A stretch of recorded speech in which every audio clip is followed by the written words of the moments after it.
करते हैं। कल हमारे 10 क्वेश्चंस हो गए थे, आज क्वेश्चन नंबर 11 का है। क्वेश्चन नंबर 11 करते हैं भाई। बढ़िया क्वेश्चन है। देखो 11th क्वेश्चन कहता है कि if z is equals to x plus iota y, z की वैल्यू है x plus iota y, where x and y are real, then prove that. तो आप प्रूव कर दें, prove that mod of x plus mod of y is less than is equals to √2 times of mod of z, √2 times of mod of z। तो बेटे हम कहते हैं कि x square is always less, आपकी आवाज नहीं आ रही। x square is always less than is equals to x square plus y square. भैया x स्क्वायर जो है वो हमेशा छोटा होगा किससे? x square plus y square से। दूसरी बात, मैं तो इनको देखते हुए लिख रहा हूँ, वाई स्क्वायर भी बेटा छोटा होगा किससे? x square plus y square से। अब आप मेरी बात सुनना, हमें मोड चाहिए।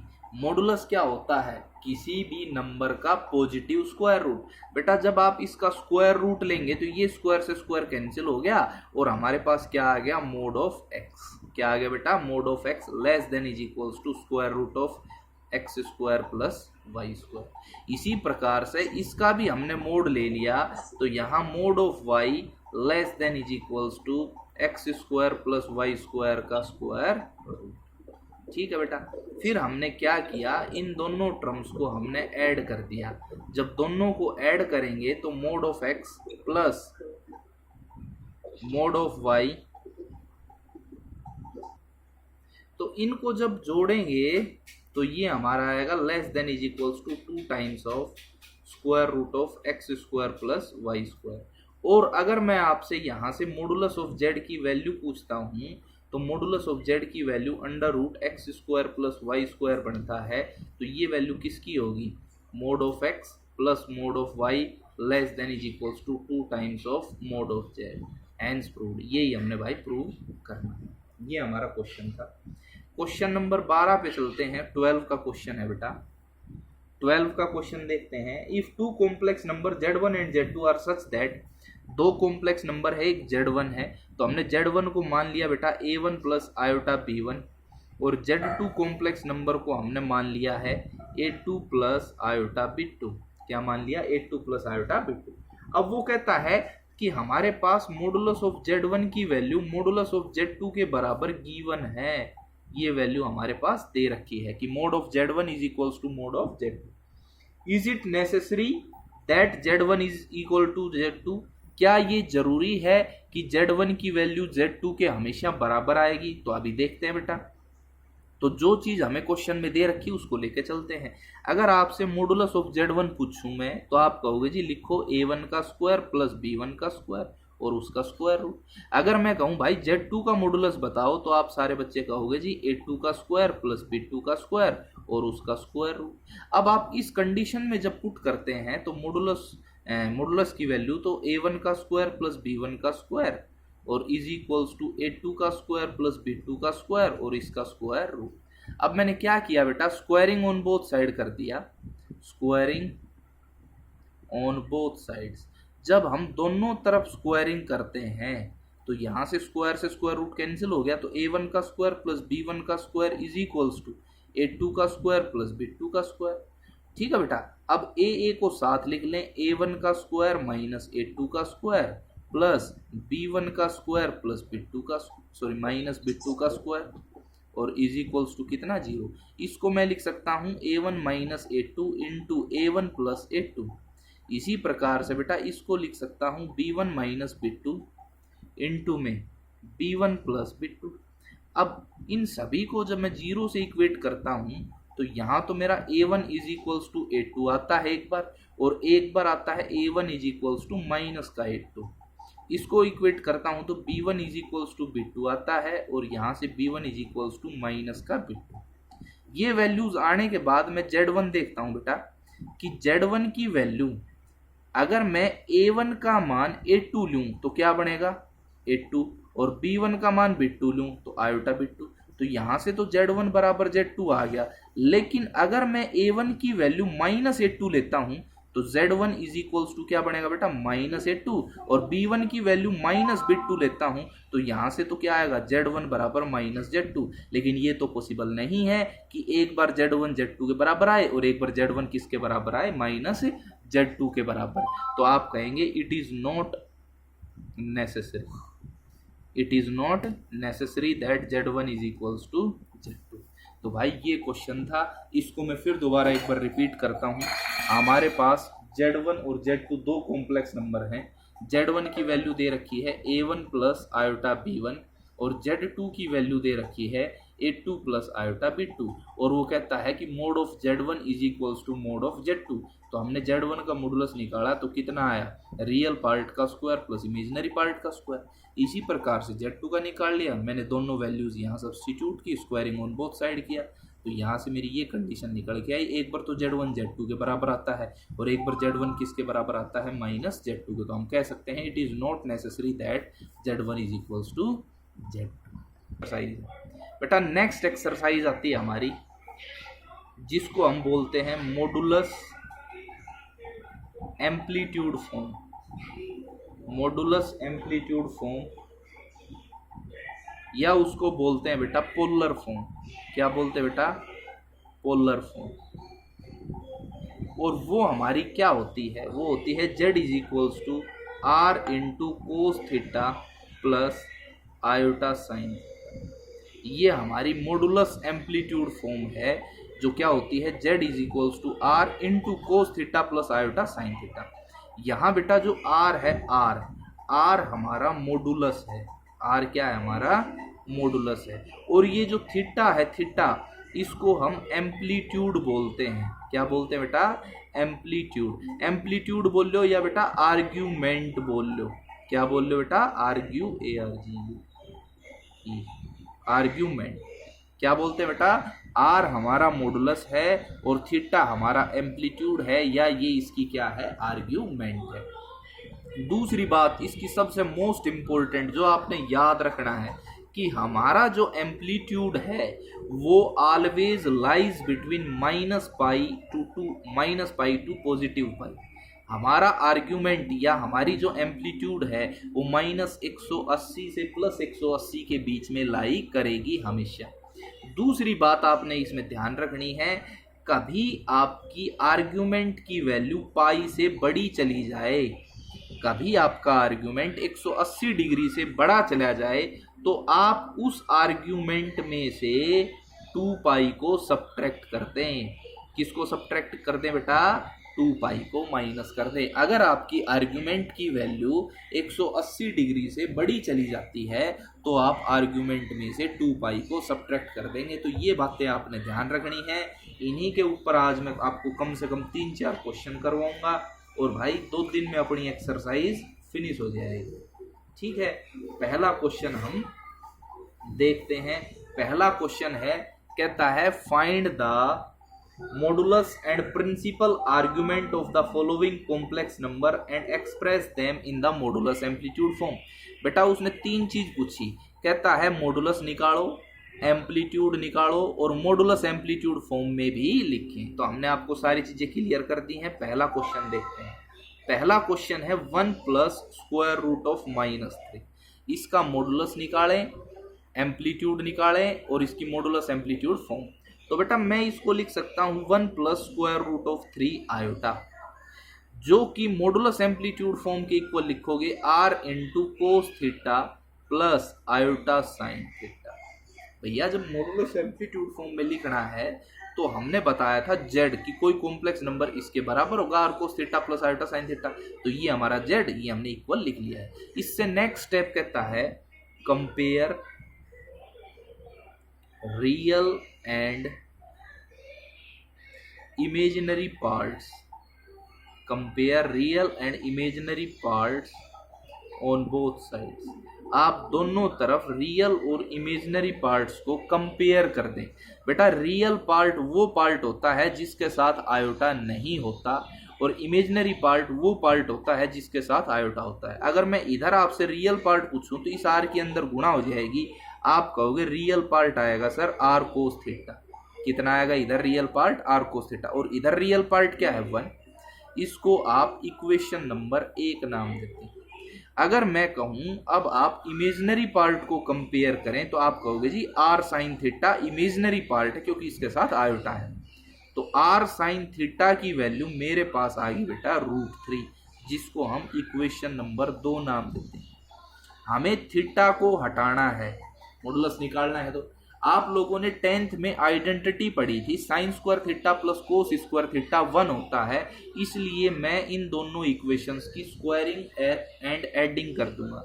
क्या करता हूं बेटा मैं squaring and adding equation first and second. मैंने पहली और दूसरी इक्वेशन की क्या कर दी बेटा स्क्वायरिंग और एडिंग। जब बेटा इसका स्क्वायर करोगे आएगा r square cos square theta, add कर रहे हैं प्लस का साइन, इसका स्क्वायर करोगे आएगा r square sine square theta is equals to 1 का स्क्वायर 1 √3 का स्क्वायर 3। इनमें से आर स्क्वायर कॉमन आ गया, अंदर बच गया कोस square theta plus sign square theta और इज इक्वल्स टू कितना 4। इसकी वैल्यू आप लोगों को पता है 1 होती है, तो r square is equals to 4 और आर इज इक्वल्स टू आता +-2, लेकिन हम केवल और केवल प्लस का 2 लेंगे। क्यों लिया? Because modulus is the positive square root of any number. Modulus जो होता है वो किसी भी नंबर का पॉजिटिव स्क्वायर रूट होता है, और आर क्या था हमारा मॉडुलस। तो हमारे पास बेटा मॉडुलस की वैल्यू आ गई, हमारी कितनी आ गई मॉडुलस की वैल्यू 2। अब हमें क्या निकालना है? अब हमें इसकी आर्ग्यूमेंट निकालनी है। तो आपने क्या करना है, इस आर की वैल्यू को फर्स्ट और सेकंड इक्वेशन में सब्स्टिट्यूट कर दो। Put value of r in equation first and second. R की वैल्यू को कहाँ रख दें आप? फर्स्ट और सेकंड इक्वेशन में। जब मैं यहाँ आर के स्थान पे 2 रखता हूँ तो 2 cos theta is equals to 1 और cos theta is equals to क्या होगा 1/2। इसी प्रकार से 2 sine theta is equals to √3 और sine theta is equals to क्या आ गया बेटा √3/2। इन क्वेश्चंस में बेटा धीरे धीरे आप आगे चलोगे तो थोड़ा सा अंतर दिखोगे, ये पॉजिटिव ये नेगेटिव आ गया, कोई दिक्कत नहीं है, आपने ध्यान रखना है। देखो कोस भी पॉजिटिव साइन भी पॉजिटिव, बताओ ऐसा कौन सा क्वाड्रेंट जहां दोनों पॉजिटिव? तो हम कहेंगे जी फर्स्ट क्वाड्रेंट जिसमें दोनों पॉजिटिव होते हैं। कोस की वैल्यू 1/2 कब होती है? तो आप कहोगे जी कोस की वैल्यू 1/2 60 डिग्री पे होती है, और साइन की वैल्यू भी एक √3/2 कहाँ होती है 60 डिग्री। और आर्ग्यूमेंट जब निकालते हैं तो दोनों से थीटा क्या आएगा हमारा सेम, यानी कि हमारी जो आर्ग्यूमेंट की वैल्यू आ गई वो कितनी आ गई बेटा π/3, यानी आर्ग्यूमेंट कितना आया π/3। और हमारा आर्ग्यूमेंट किसके बीच में लाई करता है? हमेशा -π से π के बीच में, यानी -180 से और प्लस का 180 के बीच में। तो 60 डिग्री तो दोनों के बीच में आएगा। तो ये मेरा क्या आ गया बेटा आर्ग्यूमेंट। आर्ग्यूमेंट बोल लो या बेटा एम्पलीट्यूड बोल लो, इसकी वैल्यू π/3। और उसने इसमें एक चीज और पूछ ली, मॉडुलस एम्पलीट्यूड फॉर्म बताओ। तो मॉडुलस एम्पलीट्यूड फॉर्म थी बेटा r cos theta plus iota sine थीट्लीट्यूड फॉर्म है बेटा, वो क्या थी r cos theta plus iota sine theta, ये हमारी मॉडुलस एम्पलीट्यूड फॉर्म थी। तो आपने आर की वैल्यू क्या निकाली 2, कोस थीटा कितना निकाला π/3 प्लस आयोटा साइन π/3। बहुत बढ़िया क्वेश्चन था और ये क्वेश्चन आपका कंप्लीट हो गया, आप लोगों को समझ में। अब इसी का सेकंड पार्ट देखते हैं बेटा, इसी क्वेश्चन का सेकंड पार्ट दे दिया बेटा मेरे पास 1 प्लस आयोटा। कहता है इसकी मॉडुलस एम्पलीट्यूड फॉर्म भी लिखो, आर्ग्यूमेंट भी निकालो, मॉडुलस भी। तो आप क्या कहेंगे जी, इसको किसके बराबर लिखो? R cos theta plus iota sine theta के बराबर। उससे नेक्स्ट स्टेप हमने क्या बताया, कंपेयर करो जी, compare real and imaginary parts, compare real and imaginary parts on both sides. दोनों तरफ कंपेयर करो बेटा, रियल पार्ट और इमेजिनरी पार्ट। तो आर कोस थीटा की वैल्यू क्या आ गई 1, जिसको हमने इक्वेशन नंबर 1 नाम दे दिया। आर साइन थीटा की वैल्यू क्या आ गई बेटा वो भी 1 आ गई, जिसको हमने क्या नाम दे दिया, इक्वेशन नंबर 2। उससे नेक्स्ट स्टेप होता था squaring and adding. Squaring and adding equation first and second, पहली और दूसरी इक्वेशन को आप ऐड कर दें। जब आप ऐड करेंगे तो r square cos square theta plus r square sine square theta, और 1 का स्क्वायर 1 और इसका भी 1, तो यहाँ से r square is equals to बेटा 2 आ गया, और आर की वैल्यू क्या बनेगी, √2। तो ये हमारा मॉडुलस आ गया। आर की वैल्यू क्या आएगी, √2, जो कि हमारा क्या कहलाएगा, मॉडुलस। अब इस आर की वैल्यू को पुट कर दें equation first and second. Put value of r in equation first and second. जब आप पहली और दूसरी इक्वेशन में आर के स्थान पर √2 रखते हैं तो √2 डिवाइड में आएगा। कोस थीटा की वैल्यू क्या आएगी, 1/√2, और साइन थीटा की वैल्यू भी क्या आएगी, 1/√2। और आप सभी बच्चों को पता है कि कोस की वैल्यू 1/√2। देखो दोनों पॉजिटिव हैं। एक सवाल ऐसा करवाऊंगा जिसमें पॉजिटिव नेगेटिव आएगा, वो बढ़िया क्वेश्चन हो जाएगा। दोनों पॉजिटिव हैं तो फर्स्ट क्वाड्रेंट में अपनी वैल्यू लाई करेगी, यानी 0 से 90 डिग्री। कोस की वैल्यू 1/√2 कब होती है, 45 डिग्री। 45 डिग्री को रेडियन में क्या बोलते हैं, π/4। तो भाई यहाँ से हमारी क्या आ गई है, आर्ग्यूमेंट, क्योंकि साइन और कोस दोनों की वैल्यू 45 पे क्या होती है, 45 पे क्या होती है, 1/√2। अगर वो मॉडुलस एम्पलीट्यूड फॉर्म लिखवाता है तो अपनी क्या बनेगी, आर की value √2 into cos π/4 plus iota sine π/4। और बेटा मैं समझता हूँ सभी को समझ में। इसी का बेटा फोर्थ पार्ट है। फोर्थ पार्ट देखते हैं हम। फोर्थ पार्ट आ गया -16 अपॉन 1 प्लस आयोटा √3। इस क्वेश्चन को करना है बेटा। इसको कैसे करोगे, पहले तो आप इसको सिंपलेस्ट फॉर्म में लेके आओ, उसके बाद देखेंगे। तो ये हो जाएगा 1 minus iota √3 divided by 1 minus का आयोटा √3, क्योंकि बेटा जब अपोन में आयोटा है तो इस आयोटा को खत्म करना है, तो पहले रेशनलाइजेशन करो। तो ऊपर तो -16 इंटू में 1 माइनस आयोटा √3 हो जाएगा, और divided by a plus b into a minus b, तो a स्क्वायर 1 का स्क्वायर 1 √3 का स्क्वायर 3 और आयोटा स्क्वायर की वैल्यू -1 हो जाएगी, तो -16 1 माइनस आयोटा √3 डिवाइडेड बाई बेटा 4 बन जाएगा, और 4 4 जा 16 आएगा, और इस -4 के अंदर मल्टीप्लाई हो जाएगी, तो ये बन जाएगा -4 प्लस 4√3 आयोटा। अब इसको आगे हम सोल्व करेंगे। ये बात सभी को समझ में आ गई होगी। पहले अपोन में आयोटा था, मैंने उसको खत्म किया, उसके बाद हमारे पास ये बन के आया। अब इसकी मॉडुलस एम्पलीट्यूड फॉर्म निकालनी है, तो आप इसको किसके बराबर लिखेंगे, r cos theta plus iota sine theta. देखें बेटा, compare real and imaginary part on both side. Compare real and imaginary parts on both sides. हमने दोनों तरफ रियल और इमेजिनरी पार्ट कंपेयर कर दिया। तो मैं देखता हूं, इधर मेरा real part r cos theta है और इधर रियल पार्ट -4 है, जिसको मैंने इक्वेशन नंबर 1 नाम दे दिया। इधर मेरा आर साइन थीटा है और इधर क्या है बेटा, 4√3। कितना है, 4√3। अब मैंने दोनों की स्क्वायरिंग और एडिंग की, तो यहाँ से आर स्क्वायर आ गया, और -4 का स्क्वायर 16, और भैया इसका भी कितना हो गया, 16 3 जा 48। कितना बन, यहाँ हो गया बेटा 48। जब इसको जोड़ते हैं तो आर स्क्वायर आता है 64। आर स्क्वायर कितना है, 64। तो आर की वैल्यू क्या बनेगी बेटा मेरी, आर की वैल्यू बन गया 8। हमारी मॉडुलस की वैल्यू क्या आएगी, क्योंकि taking square root on both side, हमारे पास मॉडुलस आ गया है। ठीक है, इसके आगे देखते हैं। इसके आगे अब आप क्या करोगे, आर की वैल्यू सब्स्टिट्यूट करोगे। जब आर की वैल्यू सब्स्टिट्यूट करते हैं तो हमारा r cos theta is equals to कितना था, हमारा आर कोस थीटा था बेटा -4 के इक्वल, और आर साइन थीटा जो था वो किसके इक्वल था, वो इक्वल था 4√3 के इक्वल, 4√3। ठीक है बेटा, 4√3 के इक्वल है। इसके आगे देखते हैं, आर की वैल्यू 8 आ चुकी है। 8 यहाँ रखोगे तो कोस थीटा आ जाएगा -1/2, और भैया यहाँ रखोगे तो साइन थीटा आ जाएगा √3/2। अब आप लोगों ने एक चीज ध्यान से देखनी है बेटा, मैंने आपको क्वाड्रेंट्स के बारे में बताया था। हमारे पास 4 क्वाड्रेंट होते हैं, फर्स्ट, सेकंड, थर्ड और फोर्थ। हमने बताया था आफ्टर स्कूल टू कॉलेज कि किस किस क्वाड्रेंट में कौन पॉजिटिव कौन नेगेटिव। अब आप ये देखें कि कोस तो नेगेटिव है और साइन पॉजिटिव है, ऐसा कौन सा क्वाड्रेंट? तो आप कहेंगे जी सेकंड क्वाड्रेंट में कोस नेगेटिव साइन पॉजिटिव। ठीक है, अब थोड़ी देर के लिए हमारी जो आर्ग्यूमेंट आएगी वो सेकंड क्वाड्रेंट में आएगी। थोड़ी देर के लिए आप इस माइनस को भूल जाएं।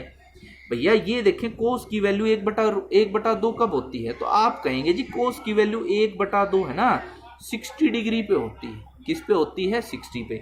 लेकिन मेरे को जाना सेकंड क्वाड्रेंट में है, तो मैंने बताया था सेकंड क्वाड्रेंट में दो प्रकार से जा सकते हैं, 90 प्लस थीटा और 180 माइनस थीटा।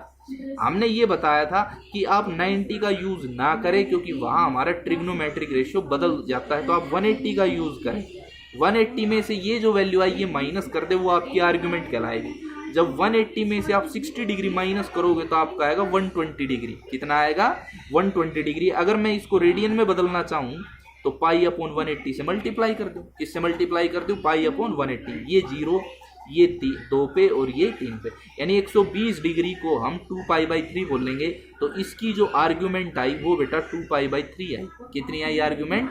2π/3। अगर मॉडुलस एम्पलीट्यूड फॉर्म पूछता है तो 8 into cos 2π/3 plus iota sine 2π/3 और that is our required answer.